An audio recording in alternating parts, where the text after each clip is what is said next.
नमस्कार दोस्तों, मैं हृदय मिश्रा आप सभी का स्वागत करता हूं डिकोड एग्जाम के इस डेली करंट अफेयर्स प्रोग्राम में। कैसे हैं आप सभी लोग? आई होप आप सभी लोग अच्छे होंगे और अपनी पढ़ाई को बहुत बढ़िया तरीके से कर रहे होंगे। देखिए, आज है 13 जून और आज के कुछ महत्वपूर्ण करंट अफेयर्स पर हम लोग चर्चा करें। इसके पहले छोटी सी रिक्वेस्ट जो कि मेरे द्वारा डेली आपसे कही जाती है कि प्लीज सबसे पहले वीडियो को फटाफट शेयर कर दें ताकि इस डेली करंट अफेयर्स का फायदा आप सभी लोगों को मिलता रहे। और जैसा कि आप लोग को पता होगा कि आपकी जो बहुप्रतीक्षित जो दो परीक्षाएं हैं, यानी कि आपकी यूपीपीसीएस 2024 और यूपीपीएससी आरओ 2023 की परीक्षा आपकी जो है दोनों ही प्रस्तावित हैं, ठीक है, अक्टूबर और दिसंबर माह में। तो इन दोनों एग्जाम के लिए आपको लग के तैयारी करनी है और अपना अंतिम चयन सुनिश्चित कराना है। इसके साथ साथ में जैसा कि आप लोग को पता होगा कि अभी माननीय मुख्यमंत्री के द्वारा आदेश दिया गया था कि जो अन्य भर्तियां आपकी पेंडिंग है, चाहे यूपी SSC के थ्रू हो या फिर उच्चतर शिक्षा चयन आयोग के थ्रू हो या फिर जो है और कोई वैकेंसीज हो, उन सभी को जल्दी से जल्दी उन पर जो है वर्क किया जाए। तो ऐसे में आपकी बहुत सारी वैकेंसीज आने वाली हैं और जिसके लिए करंट अफेयर्स एक महत्वपूर्ण योगदान साबित होगा उसमें आपके एग्जाम के लिए, जो कि मैं डेली मॉर्निंग में कराता हूं। तो ये जो डेली करंट अफेयर्स का प्रोग्राम है आपका, ये न सिर्फ आपके आरओ यूपीपीसीएस के साथ साथ में बल्कि ये सभी वनडे एग्जाम के लिए भी रिलेवेंट है। तो आप लोग प्लीज डेली मॉर्निंग में 8 AM पर यानी कि सुबह 8 बजे करंट अफेयर्स जरूर देखा करिए। साथ ही साथ में यूपीपीसीएस मेंस और अदर स्टेट मेंस के मैं लास्ट में क्वेश्चंस भी कराता हूं प्रैक्टिस के लिए, उसकी प्रैक्टिस करते रहिएगा तो आपकी मुख्य परीक्षा की प्रिपरेशन भी होती चलेगी। ठीक है, चलिए बिना देरी के हुए आज का सेशन हम लोग स्टार्ट करते हैं। और पिछले वीडियो में हमने आपसे एक प्रश्न पूछा था जिसका उत्तर आप लोगों ने दिया था। मुझे बहुत खुशी है कि आप लोग जो है चीजें अच्छे तरीके से कर रहे हैं, यानी कि कमेंट कर रहे हैं। आज आप लोगों से रिक्वेस्ट है कि आप लोग ज्यादा से ज्यादा वीडियो को शेयर करेंगे और ज्यादा से ज्यादा कमेंट करेंगे, ऐसी मुझे पूरी उम्मीद है। और जो आज मैं क्वेश्चन पूछूंगा आपसे उसका सही उत्तर आप लोग जरूर देंगे कमेंट बॉक्स के माध्यम से। तो क्वेश्चन हमने पिछले वीडियो में क्या पूछा था आपसे? हमने पूछा था आपसे कि बताइए संयुक्त राष्ट्र महासभा का स्थापना कब हुआ था, यानी कि स्थापना वर्ष कब हुआ था इसकी। तो इसका जो सही उत्तर हो जाएगा वो हो जाएगा ऑप्शन नंबर सी, अर्थात 1945 में संयुक्त राष्ट्र महासभा का क्या है, स्थापना वर्ष है। आपके एग्जाम के लिए क्या है, इंपॉर्टेंट है। और मैंने आपसे यह भी कहा था कि संयुक्त राष्ट्र महासभा को डिटेल्स में पढ़ लीजिएगा, क्योंकि यह ना सिर्फ आपके यूपीपीसीएस प्री के लिए इंपॉर्टेंट है बल्कि यह आपके यूपीपीसीएस मेंस के लिए भी इंपॉर्टेंट है, या अदर स्टेट सिविल सर्विसेज के लिए, या फिर यूपीएससी के लिए भी ये इंपॉर्टेंट है। शॉर्ट नोट्स यहां पर आपके एग्जाम में पूछ सकता है। ठीक है, चलिए अब हम लोग आते हैं आज के अपने करंट अफेयर्स पे। देखते हैं कि आज का हमारा पहला करंट अफेयर्स कौन सा है। सबसे पहले लोकसभा चुनाव 2024 का प्रश्न है। ये बताइए कि लोकसभा चुनाव 2024 के अंतर्गत केंद्रीय महिला एवं बाल विकास मंत्री के रूप में किसे नियुक्त किया गया है?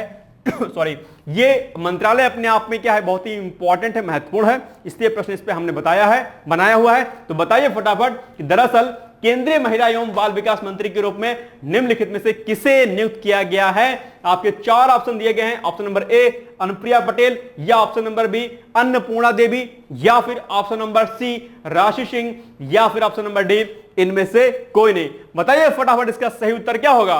तो इसका सही उत्तर होगा आपका ऑप्शन नंबर बी, अर्थात अन्नपूर्णा देवी को जो है अभी क्या बनाया गया है, बनाया गया है इन्हें केंद्रीय महिला एवं बाल विकास मंत्री। ध्यान रखिएगा। चलिए व्याख्या देखते हैं हम लोग। व्याख्या के अंतर्गत यही पॉइंट दिया है, ज्यादा कुछ डिटेल्स में नहीं है, कि लोकसभा चुनाव 2024 के अंतर्गत केंद्रीय महिला एवं बाल विकास मंत्री के रूप में अन्नपूर्णा देवी को क्या किया गया है, नियुक्त किया गया है। ठीक है, ध्यान रखिएगा।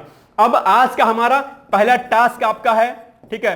तो पहला टास्क आज का हमारा क्या है कि जितने भी मंत्रालय अभी आवंटित किए गए हैं, यानी कि जितने केंद्रीय मंत्री हैं आपके बनाए गए हैं, उन सभी केंद्रीय मंत्रियों के मंत्रालय आपको क्या करने हैं, पढ़ लेने हैं। क्या? केंद्रीय मंत्रालय, यानी कि किसको कौन कौन सा मंत्री बनाया गया है, यह आपके लिए इंपॉर्टेंट है। चाहे वो रक्षा मंत्री हो, चाहे विदेश मंत्री हो, चाहे कोई अन्य मंत्री हो, जितने भी मुख्य मंत्री बनाए गए हैं उन सभी के नाम आपको आना चाहिए, क्योंकि अभी जो है चेंज हो गए हैं सारे और एक ना एक प्रश्न इससे जरूर पूछा जाएगा। और माननीय प्रधानमंत्री श्री नरेंद्र मोदी जी के पास कौन कौन सा मंत्रालय है यह भी आपको पता करना है। यह आज आपका टास्क नंबर फर्स्ट है, ध्यान रखिएगा। ठीक है, चलिए आगे बढ़ते हैं हम लोग। नेक्स्ट क्वेश्चन है आपका, हाल ही में एक विमान दुर्घटना में उपराष्ट्रपति सोलोस चिल्मा का निधन हो गया है, वह निम्नलिखित में से किस देश से संबंधित हैं? बताइए। 4 ऑप्शन दिए गए हैं। ये अपने आप में हालांकि एक दुखद घटना भी घटित हुई है कि जो है राष्ट्रपति जी, उपराष्ट्रपति जी जो है उनका देहांत हो गया है और उस जो है दुर्घटना में उनकी पत्नी सहित अन्य कई लोग भी जो है एक्सपायर कर गए हैं। तो ये अपने आप में एक शोक वाली बात है। और बट आपके लिए प्रश्न है कि बताइए, जो भी हाल ही में विमान दुर्घटना हुई है उसमें जो उपराष्ट्रपति जी सोलोस चिल्मा का निधन हो गया, वो निम्नलिखित में से किस देश से संबंधित है? आपके ऑप्शन है ऑप्शन नंबर ए युगांडा, या फिर ऑप्शन नंबर बी मलावी, या ऑप्शन नंबर सी ऑस्ट्रेलिया, या फिर ऑप्शन नंबर डी फिजी। तो इसका जो सही उत्तर होगा वो होगा आपका ऑप्शन नंबर बी अर्थात मलावी। आइए हम लोग इसकी व्याख्या देखते हैं थोड़ा सा। देखिए, हाल ही में एक विमान दुर्घटना में उपराष्ट्रपति सोलोस चिल्मा का जी का क्या हो गया है? निधन हो गया है। वे अफ्रीकी देश मलावी से संबंधित थे। ठीक है, यानी कि मलावी देश के क्या थे? वो उपराष्ट्रपति थे और उनका प्लेन क्रैश कर गया और उसमें उनकी पत्नी भी एक्सपायर हो गई, साथ ही साथ में करीब करीब 10-11 लोग और एक्सपायर हो गए। ये बहुत दुखद घटना है और अभी इस बीच में कई सारी और दुर्घटनाएं हुई जिसमें से काफी विशिष्ट लोग जो है एक्सपायर हो गए हैं। तो आजकल दुर्घटनाएं, विमान दुर्घटनाएं भी बढ़ रही हैं। जिस तरीके से सड़क परिवहन पर दुर्घटनाएं घटित हो रही हैं, वैसे ही आजकल जो है प्लेन जो क्रैश हो रहे हैं वो भी बहुत ज्यादा हो रहे हैं। ये अपने आप में एक दुखद बात है। ठीक है, तो इस दुर्घटना में उनकी पत्नी सहित 9 लोगों की मृत्यु हो गई। यह विमान दुर्घटना चिकनगावा पर्वत श्रृंखला में हुआ है। तो ये पॉइंट भी आप लोग को ध्यान रखना है। अब थोड़ा सा हम लोग मलावी देश के बारे में चर्चा कर लेते हैं कि क्या कुछ पॉइंट्स हैं। एक बात बता दूं मैं आपको कि जो मैं कंट्रीब्यूट कराता हूं, जितनी डिटेल्स मैं आपको देता हूं, ये इतनी डिटेलिंग्स आपके लिए सफिशिएंट बहुत है अपने आप में। मैं उतना आपको करा देता हूं कि ना सिर्फ आपका स्टैटिक पोर्शन रेडी हो जाए, बल्कि डायनेमिक पोर्शन तो मैं कराता हूं। तो यानी कि करंट का पोर्शन भी आपका रेडी होता चलता है, साथ साथ में जो आपका जीएस का सेक्शन है वो भी रेडी होता रहता है। आपको मैं बीच बीच में टास्क देता रहता हूं कि ये आपको पढ़ के आना है, क्या क्या संभावित प्रश्न हो सकते हैं यही बताता हूं। जितना मैं बताता हूं उतना अगर आप लोग रेडी कर लेंगे, यकीन मानिएगा एग्जाम देने के बाद आएंगे तो आपको मेरी बातें याद आएंगी कि सर ने जो जो कहा था वो सारी चीजें हो रही हैं। ठीक है, तो इतना जितना मैं कराता हूं इतना ही कर लो। ये अपने आप में एक्सप्लेनेशन बहुत सफिशिएंट होता है, इतना कम नहीं रहता है, ध्यान रखिएगा। बहुत ज्यादा कूड़ा कबाड़ देने की मेरी हैबिट नहीं है कि मैं आपको अननेसेसरी पॉइंट्स बढ़ाता चलूं। ठीक है, सिर्फ इसलिए कि वीडियो लंबा हो जाए, ऐसा करना कोई बुद्धिमानी वाला काम नहीं है। आपका काम स्मार्ट करने का है, स्मार्ट स्टडी करनी, और आपका मेरा ध्येय है कि आपका अंतिम चयन सुनिश्चित हो पाए। ये लक्ष्य है। लक्ष्य ये नहीं है कि आपको अननेसेसरी अनवांटेड करंट अफेयर्स को मैं आपको दे दूं और आप जो है कलम पेन लेकर के कॉपी लेकर के बैठे रहो, उसको नोट करते रहो घंटा भर। ये काम नहीं करना है। लिमिटेड टाइम पीरियड में आपको मैक्सिमम आउटपुट मिले, यही मेरा क्या है, ध्येय है। ध्यान रखिएगा। तो जितना कराता हूं वो बहुत सफिशिएंट रहता है, इस बात का आपको विशेष ध्यान देना है। ठीक है, खैर, क्योंकि कल कमेंट था कि सर एक्सप्लेनेशन कम रहता है, मैं वही बात आपको समझा रहा हूं कि ये कम नहीं रहता है, ये बहुत है अपने आप में। जितना मैं बताता हूं उतना करके देखिए आप। सिर्फ मैंने पहले भी कहा था 15 डेज आप ये काम करके देख लीजिए। 15 दिन साले मेरे करंट अफेयर्स को फॉलो करिए, जो जो मैं कहता हूं उसको करिए, और 15 दिन के बाद आप देखिए कि आपकी प्रोडक्टिविटी कितनी ज्यादा एनहांस हो जाती है। ठीक है, खैर, तो अब देखते हैं हम लोग मलावी देश के बारे में थोड़ा सा। तो मलावी देश के बारे में, यह दक्षिण पूर्व अफ्रीका में स्थित एक देश है। ठीक है, एक पॉइंट। इसे पहले क्या कहा जाता था? इसे न्यासा लैंड भी पहले कहा जाता था। पहले इसका नाम न्यासा लैंड था। किसका? मलावी का, जो कि यहां पर आप लोग देख रहे हैं ग्रीन वाला जो एरिया है आपका। ठीक है, इसके अलावा इसके उत्तर पश्चिम में तंजानिया। अब देखो मैप में देखो फटाफट, क्या इसके उत्तर पश्चिम में तंजानिया। तंजानिया कहां पे है? ये है, और ये है आपका क्या? मलावी। तो उत्तर पश्चिम देखो, ऐसे इसको डिवाइड करो। उत्तर ये हो गया आपका क्या? ये हो गया आपका उत्तर पूरा का एरिया, और ये हो गया आपका ये हो गया आपका उत्तर का एरिया, और ये हो गया आपका क्या? पश्चिम एरिया। तो उत्तर पश्चिम में क्या है आपका? तंजानिया है। ठीक है, उत्तर पश्चिम में तंजानिया, और पूर्व पश्चिम और दक्षिण में मोजाम्बिक। क्या? पूर्व पश्चिम और दक्षिण में मोजाम्बिक। ये क्या है? मोजाम्बिक है। और मोजाम्बिक देखिए कहां कहां पर है? पूर्व दिशा में है। ठीक है, ये पूर्व दिशा हो गया आपका, यहां पर भी है।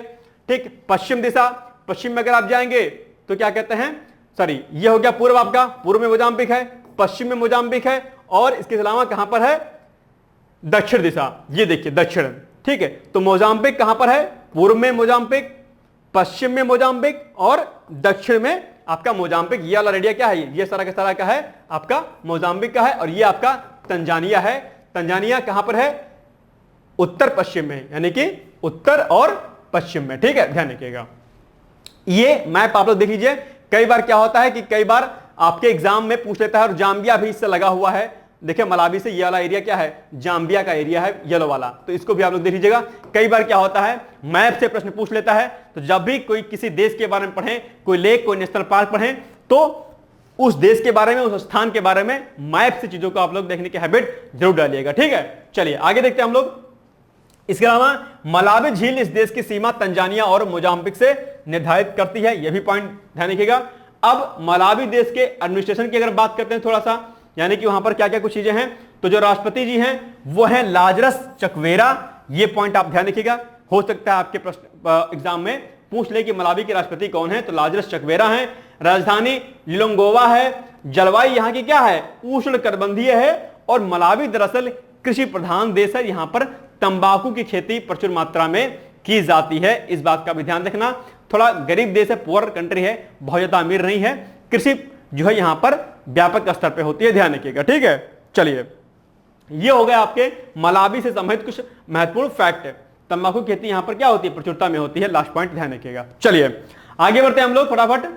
अब एक पॉइंट और है आपका, प्रश्न है कि बताइए ब्रिक्स में अभी हाल ही में कुल कितने नए सदस्य को पूर्णकालिक सदस्यता दी गई है, यानी कि ब्रिक्स में अभी कुछ नए देशों को सम्मिलित किया गया है, और किन देशों को सम्मिलित किया गया है वो आपको बताना है, यानी कि कितने देश शामिल किया गए हैं। आपके 4 ऑप्शन दिए गए हैं, ऑप्शन नंबर ए 2, बी 3, सी 4 या फिर डी 5। तो इसका सही उत्तर हो जाएगा कि ब्रिक्स में अभी हाल ही में 5 देशों को शामिल किया गया था, यानी कि ऑप्शन नंबर डी इसका क्या हो जाएगा, सही उत्तर हो जाएगा। आइए इसकी हम व्याख्या देखते हैं। तो ब्रिक्स जिसको क्या बोलते हैं, VRICS, यानी कि ब्रिक्स में 5 नए सदस्यों को पूर्णकालिक सदस्यता दी गई है, और ये 5 देश कौन से हैं, ये आपके एग्जाम के लिए महत्वपूर्ण है। हो सकता है 4 ऑप्शन दे दे, उसमें से पूछ ले कि बताइए निम्नलिखित में से किस देश को अभी हाल ही में ब्रिक्स में पूर्णकालिक सदस्यता दी गई है। तो 5 के 5 देश को आपको पता होना चाहिए। पहला देश आपका मिस्र है, फिर इथोपिया, ईरान, सऊदी अरब और संयुक्त अरब अमीरात। ये पॉइंट आपको क्या करना है, ध्यान रखना है, आपके एग्जाम के लिए क्या है, बहुत इंपॉर्टेंट है। अब हम लोग आइए देखते हैं थोड़ा सा ब्रिक्स के बारे में कि ब्रिक्स क्या है। तो देखिए ब्रिक्स क्या है, ब्रिक्स दुनिया की 5 उभरती अर्थव्यवस्थाओं का एक समूह है। ठीक है, यह बात ध्यान रखिएगा। और ब्रिक्स जो है, ब्रिक्स में 5 कंट्री सम्मिलित रूप से हैं। कौन कौन सी हैं, पहला आपका बी से क्या हो जाएगा, ब्राजील, आर से आपका रूस, आई से आपका इंडिया यानी कि भारत, सी से आपका चीन यानी कि चाइना, और एस से आपका दक्षिण अफ्रीका यानी कि साउथ अफ्रीका हो जाएगा, एस से साउथ अफ्रीका। तो ये 5 कंट्रियों का क्या है, ब्रिक्स समूह है, और अभी 5 और कंट्रियों को इसमें क्या किया गया है, शामिल कर लिया गया है, ध्यान रखिएगा। ठीक है, अगर हम लोग ब्रिक्स की स्थापना वर्ष की बात करते हैं कि इसका स्थापना कब मनाया गया, कब हुआ था इसकी स्थापना, तो ब्रिक्स की स्थापना वर्ष 2009 में हुई थी। और ये जो आपका साउथ अफ्रीका है यानी कि दक्षिण अफ्रीका, ये वर्ष 2010 में शामिल हुआ था। इसके पहले इसको हम लोग ब्रिक बोलते थे, यानी कि इसको पहले हम लोग बोलते थे BRIC, ब्रिक बोलते थे। ठीक है, एस यानी कि साउथ अफ्रीका के शामिल होने के बाद क्या हो गया था, ब्रिक्स हो गया था। तो ये प्रश्न आपके लिए इंपॉर्टेंट है। और अगर हम ब्रिक्स की बात करें, तो अगर हम मुख्य परीक्षा की बात करें, तो ब्रिक्स आपके एग्जाम के लिए बहुत इंपॉर्टेंट है। पूछ सकता है ब्रिक्स पर शॉर्ट टिप्पणी लिखे, या फिर ब्रिक्स को लेकर के भारत में इसका क्या योगदान है, या भारत के लिए ब्रिक्स की क्या उपयोगिता है, क्या महत्ता है। ऐसा प्रश्न आपके एग्जाम के लिए बहुत ही क्या है, इंपॉर्टेंट हो सकता है। जितने भी अंतरराष्ट्रीय संगठन हैं उनके बारे में आपको डिटेल्स जानकारी होनी चाहिए। ब्रिक्स आपका जीएस पेपर सेकंड में आपका जाएगा। ठीक है, जीएस पेपर सेकंड में, जहां पर अंतरराष्ट्रीय ऑर्गेनाइजेशन दिए गए हैं, ध्यान रखिएगा। ठीक है, चलिए आगे बढ़ते हैं हम लोग।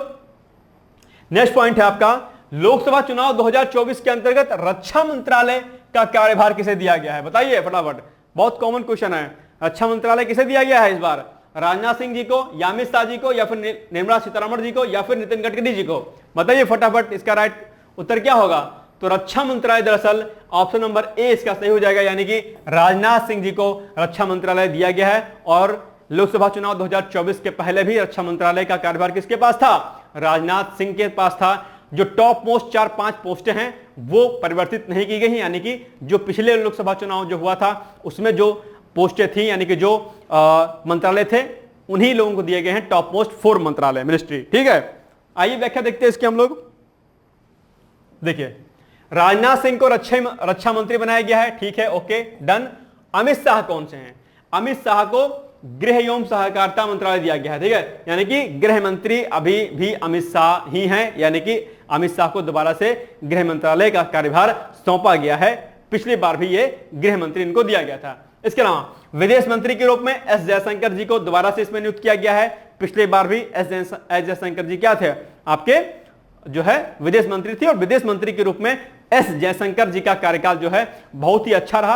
अंतरराष्ट्रीय संबंधों में और अंतरराष्ट्रीय स्तर पर भारत ने बहुत ज्यादा कार्य इस पर किया है एस जयशंकर जी के विदेश मंत्री होने के साथ साथ में। इसके पहले जब जो है सुषमा स्वराज जी जब थी, उन्होंने भी जो है विदेश मंत्री के रूप में बहुत बेहतर कार्य किया था, ध्यान रखिएगा। ठीक है, इसके अलावा निर्मला सीतारमण जी की अगर बात करते हैं तो इन्हें वित्त मंत्रालय एवं कारपोरेट मामलों के मंत्रालय को सौंपा गया है, ध्यान रखिएगा। नितिन गडकरी जी सेम पहले की तरीके से उनको वही मंत्रालय दिया गया है, यानी कि सड़क परिवहन एवं राजमार्ग मंत्रालय, और साथ ही साथ में रसायन और उर्वरक मंत्रालय दिया गया है। और जेपी नड्डा जी जो कि आपके बीजेपी के अध्यक्ष भी हैं, उनको दिया गया है स्वास्थ्य एवं परिवार कल्याण मंत्रालय। ये मंत्रालय क्या है? बहुत इंपॉर्टेंट है, इसलिए मैंने आपको लिख दिया है। और अब आपका टास्क नंबर 2 आज का है। क्या टास्क 2 है आपका कि बताइए जो पीएम हैं, यानी कि जो आपके भारत के प्रधानमंत्री श्री नरेंद्र मोदी जी हैं, उनके पास कौन कौन सा मंत्रालय है? ये आपका टास्क 2 है। इसको आप लोग गूगल से सर्च करके लिखिएगा अपने कॉपी में। ठीक है, चलिए आगे बढ़ते हैं हम लोग। नेक्स्ट है क्वेश्चन हमारा, अंतरराष्ट्रीय अभिलेखागार दिवस मनाया जाता है, ये कब मनाया जाता है? फटाफट इसका उत्तर आप लोग दीजिए। आपके 4 ऑप्शन दिए गए हैं। Option number A 2 June, B 6 June, C 5 June, D 9 June. बताइए, अंतरराष्ट्रीय अभिलेखागार दिवस मनाया जाता है तो यह मनाया जाता है आपका ऑप्शन नंबर डी, अर्थात 9 जून को अंतरराष्ट्रीय अभिलेखागार दिवस मनाया जाता है। व्याख्या देखते हैं हम लोग इसकी फटाफट। तो अंतरराष्ट्रीय अभिलेखागार दिवस प्रतिवर्ष 9 जून को मनाया जाता है। ठीक है, और अब हम लोग थोड़ा सा जून के जो अभी तक कुछ महत्वपूर्ण दिवस हुए हैं उन पर भी चर्चा कर लेते हैं कि अब तक जून माह के कौन कौन से इंपॉर्टेंट डे हो चुके हैं। सबसे पहले 1 जून को विश्व दुग्ध दिवस मनाया जाता है, जिस पर मैंने आर्टिकल भी कराया था। 2 जून को तेलंगाना स्थापना दिवस, इंपॉर्टेंट है, ध्यान रखिएगा। 3 जून की अगर बात करते हैं तो 3 जून को क्या होता है? विश्व साइकिल दिवस होता है। 5 जून को विश्व पर्यावरण दिवस होता है, इस पर हमने डिटेल्स में आर्टिकल भी कराया था, ध्यान रखिएगा। 7 जून को विश्व खाद्य सुरक्षा दिवस होता है, यह भी आपके लिए क्या है? इंपॉर्टेंट है। और 8 जून को विश्व महासागर दिवस होता है, यह भी आपके एग्जाम के लिए क्या है? इंपॉर्टेंट। इतने आपके इंपॉर्टेंट डे हैं, यानी कि 1, 2, 3, 5, 7 और 8 इतने आपके डेज हैं, यानी कि डेट के अकॉर्डिंग। ठीक है, इनको रेडी कर लीजिएगा। चलिए आगे जो जो महत्वपूर्ण दिवस होंगे उन पर हम लोग चर्चा करते रहेंगे। और कल आप लोगों को पता होगा कि हमने जो है एक आर्टिकल कराया था, कौन सा कराया था आप लोगों को पता होगा। ठीक है, उसको आप लोग देख लीजिएगा। ठीक है, नेक्स्ट क्वेश्चन है आपका, हाल ही में एक्सिम बैंक, कौन सा? भारतीय जो एक्सिम बैंक है उसने अपना कार्यालय कहां पर खोला है? ये भारतीय एक्सिम बैंक है, इसको ध्यान रखिएगा। ठीक है, भारतीय एक्सिम बैंक, इसने अपना कार्यालय कहां पर खोला है? आपके 4 ऑप्शन दिए गए हैं। ऑप्शन नंबर ए पाकिस्तान में खोला अपना कार्यालय, बी भूटान में, सी नेपाल में, या फिर डी नैरोबी में। यानी कि भारतीय एक्सिम बैंक ने अभी हाल ही में अपना एक जो है कार्यालय खोला है। किस देश में खोला है? 4 ऑप्शन दिए गए थे, इसमें से सही जो इसका उत्तर होगा वो होगा आपका ऑप्शन नंबर डी, अर्थात नैरोबी में अभी हाल ही में भारतीय एक्सिम बैंक ने अपना कार्यालय खोला हुआ है। आइए हम लोग थोड़ा सा इसकी व्याख्या देखते हैं। हाल ही में एक्सिम बैंक ने अपना कार्यालय कहां पर खोला है? नैरोबी में खोला है। और एक्सिम बैंक के बारे में थोड़ा सा हम लोग जान लेते हैं कि दरअसल एक्सिम बैंक क्या होता है। तो एक्सिम बैंक की स्थापना भारत सरकार द्वारा निर्यात आयात बैंक अधिनियम 1981 के तहत निर्यात ऋण प्रबंधक के रूप में की गई थी। ठीक है, ध्यान रखिएगा। तो एक्सिम बैंक क्या होता है? एक्सिम बैंक दरअसल निर्यात आयात बैंक होता है। अगर हम इसकी स्थापना वर्ष की बात करते हैं कि एक्सिम बैंक की स्थापना कब हुई थी, तो 1982 अर्थात 1982 में इसकी स्थापना हुई थी, ध्यान रखिएगा। संस्थापक कौन है? यानी कि भारतीय एक्सिम बैंक को किसने बनाया था? संस्थापक कौन है? भारत सरकार के द्वारा। और इसके जो एमडी यानी कि मैनेजिंग डायरेक्टर और जो सीओ हैं वो कौन है, अश्विनी कुमार हैं। ये प्रश्न आपके एग्जाम के लिए क्या है, इंपॉर्टेंट है, हो सकता है आपके एग्जाम बैंक के बारे में आपके परीक्षा में प्रश्न पूछ ले। ठीक है, ये सारे इंपॉर्टेंट क्या हो गए, फैक्ट हो गए। ठीक है, अब बताइए कि इससे ज्यादा फैक्ट आपको कितना चाहिए, इतना ही तैयार कर लीजिए, बहुत है अपने आप में, इससे ज्यादा तैयार करने की आवश्यकता आपको नहीं है। ठीक है, चलिए आगे बढ़ते हैं हम लोग। लास्ट क्वेश्चन है आज आपका हमारे लिए कि विश्व बाल श्रम निषेध दिवस मनाया जाता है। एक बात ध्यान रखिएगा कि इस पर हमने कल आर्टिकल कराया था। अगर आप लोगों ने उस आर्टिकल को नहीं देखा है तो प्लीज आप लोग जाकर के इस आर्टिकल को देख लीजिएगा। हमने कल इसको कराया हुआ था, जो कि आपके एग्जाम के लिए बहुत इंपॉर्टेंट है। इसके समेत प्री और मुख्य परीक्षा के प्रश्न क्या हो सकते हैं, यह भी हमने आपको डिटेल्स में बताया था। तो बताइए विश्व बाल श्रम निषेध दिवस कब मनाया जाता है। 4 ऑप्शन आपके दिए गए हैं, ए जो है 4 जून, बी 12 जून, सी 14 जून या फिर डी 16 जून। इसका सही उत्तर हो जाएगा ऑप्शन नंबर बी, अर्थात 12 जून को विश्व बाल श्रम निषेध दिवस मनाया जाता है। आइए हम लोग इसकी व्याख्या देखते हैं फटाफट। इसका ऑप्शन क्या था, बी वाला, यानी कि 12 जून। ठीक है, चलिए। तो विश्व बाल श्रम निषेध दिवस मनाए जाने की शुरुआत कब हुई थी, 12 जून 2002। यह फैक्ट आपके एग्जाम के लिए क्या है, इंपॉर्टेंट है। हो सकता है आपके एग्जाम में पूछ ले कि बताइए बाल श्रम निषेध दिवस है ये कब से मनाया जाना शुरू हुआ था। आपको तुरंत उत्तर देना है 12 जून 2002 से। इसके अलावा अंतरराष्ट्रीय श्रम संगठन, यानी कि जिसको हम लोग ILO बोलते हैं, यानी कि इंटरनेशनल लेबर ऑर्गेनाइजेशन जिसको बोलते हैं, के द्वारा इसकी घोषणा की गई थी। यानी कि ये जो दिवस मनाया जाता है इसकी घोषणा अंतरराष्ट्रीय श्रम संगठन के द्वारा की गई थी, ध्यान रखिएगा।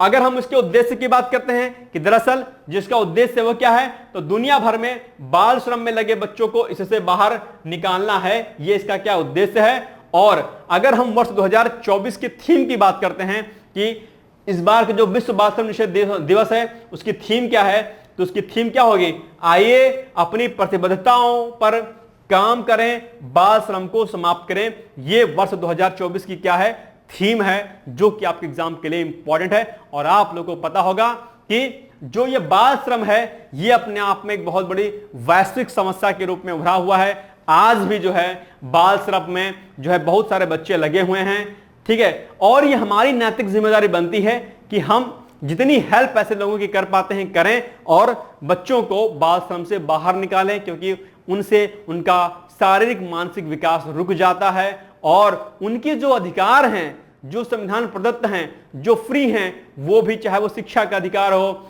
चाहे कहीं टहलने घूमने का अधिकार हो, कुछ भी अधिकार हो, उनके जितने भी फंडामेंटल राइट्स हैं वो कहीं ना कहीं क्या होते हैं, वायलेट हो रहे होते हैं। ऐसे में हमारी ये नैतिक जिम्मेदारी बनती है कि हम बाल श्रम निषेध की ओर ध्यान दें। ठीक है, ये हमारी नैतिक जिम्मेदारी है। ठीक है, क्योंकि उनका बचपन कहीं खो जाता है, तो ये हम लोग की जिम्मेदारी है कि ऐसे चीजों पर हम लोग फोकस करें ज्यादा। ठीक है, चलिए आगे बढ़ते हैं हम लोग। अब अंतरराष्ट्रीय श्रम संगठन जिसको हम लोग क्या बोलते हैं, इसको हम लोग बोलते हैं ILO, यानी कि इंटरनेशनल लेबर ऑर्गेनाइजेशन। इसके बारे में हम लोग थोड़ा सा देखते हैं पॉइंट्स।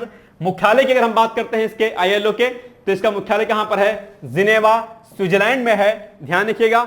स्थापना इसकी बात करते हैं, अंतरराष्ट्रीय श्रम संगठन की स्थापना कब हुई थी, वर्ष 1919 में हुई थी। अध्यक्ष कौन से हैं, गिलबर्ट F हुंगबो हैं। और 1969 में शांति का नोबेल पुरस्कार भी जो है ILO को, यानी कि अंतरराष्ट्रीय श्रम संगठन को मिला हुआ था। ये पॉइंट भी आपको ध्यान रखना है। ठीक है, ये कुछ हो गए आज के हमारे महत्वपूर्ण करंट अफेयर्स फैक्ट। सारे रेडी कर लीजिएगा और जो हमने टास्क आपको दिया है वो भी रेडी कर लीजिएगा, आपके लिए फायदेमंद होगा। अब हम आते हैं आज के अभ्यास प्रश्न पर, जिसका उत्तर आप लोग को देना है। मुझे पूरी उम्मीद है कि आप ज्यादा से ज्यादा जो है अपने आंसर को देंगे। मुझे पूरी नहीं बल्कि पूर्ण विश्वास है कि आप उत्तर जरूर देंगे।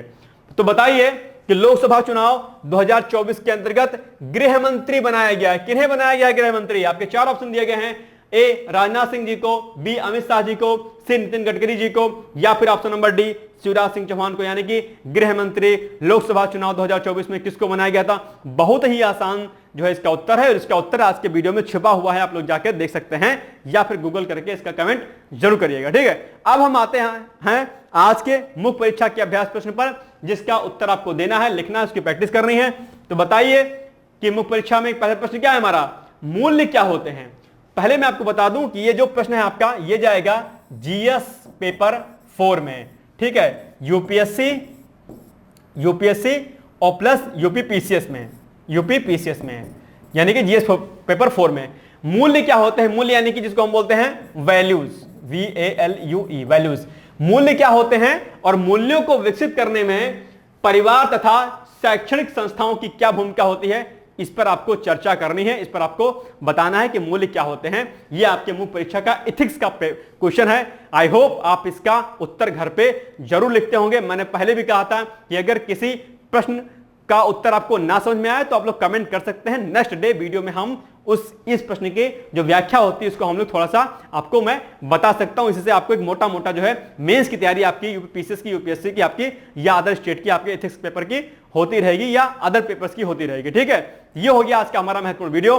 कल मिलते हैं हम लोग एक नए सेशन के साथ, एक नए सीरीज के साथ। आप लोग पढ़ते रहिएगा, मस्त रहिएगा। एक सूचना मैं आपको जरूर दे दूं कि यूपीपीसीएस में जो सीसैट का सेक्शन होता है, सीसैट के पीवाईक्यूज आपको 3 से 4 दिन के भीतर कराया जाना शुरू कर दिया जाएगा। यानी कि सीसैट जो आपके यूपीपीसीएस के लिए बहुत ही इंपॉर्टेंट है, वो पीवाईक्यूज आपको कराया जाएगा। साथ ही साथ में जो आपकी योजना अभी बीच में नहीं हो पा रही थी, योजना मैगजीन के भी आर्टिकल्स को जल्दी ही स्टार्ट कर दिया जाएगा। ठीक है, तो ताकि आपकी जो मुख्य परीक्षा की तैयारी है वो बेहतर ढंग से होती रहे। मिलेंगे कल एक नए वीडियो के साथ। तब तक आप सभी लोग पढ़ते रहिए, मस्त रहिए, व्यस्त रहिए। Bye bye, thank you so much, take care.